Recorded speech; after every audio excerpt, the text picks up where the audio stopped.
afternoon. Well, here I am, feeling a little bit silly on this Thursday afternoon, driving around the Valley View Cemetery, taking films, and in part I'm doing this because I was praying and preparing for this Sunday Easter service, and more specifically for Friday, Good Friday service. And we've titled The Greatest Letdown of All Time. And the reason I titled it that was because it really was. In some ways, Jesus dying on the cross for our sins, but unknown to them. They wanted so much more than that. They wanted Jesus to save himself. They wanted him to set up a kingdom right there to get rid of the Romans. And then the biggest letdown of all time. He gave up his life on the cross. And I say it in that way because truly he did give up his life.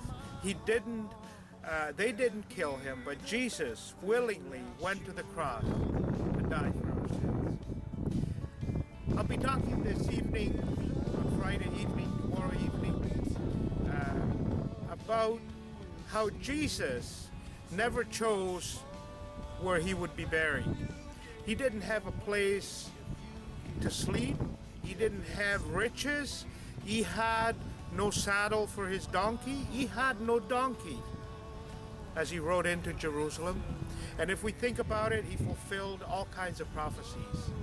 And yet, there was a man by the name of Joseph of Arimathea, and another man called Nicodemus. Both were kind of secret disciples of Jesus. They knew Jesus. They knew he was a good man. They never in their wildest dreams thought that the good news would be that on the third day after Friday evening, that he would conquer death and come out of the grave. They didn't know that, but they wanted to do the decent thing.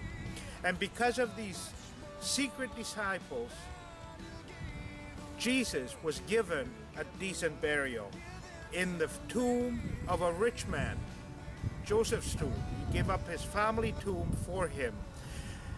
The Bible tells us that he was a very influential man, him and Nicodemus, on the council of the 70 in the Sanhedrin, who actually didn't agree that Jesus should get crucified, but didn't stop it either.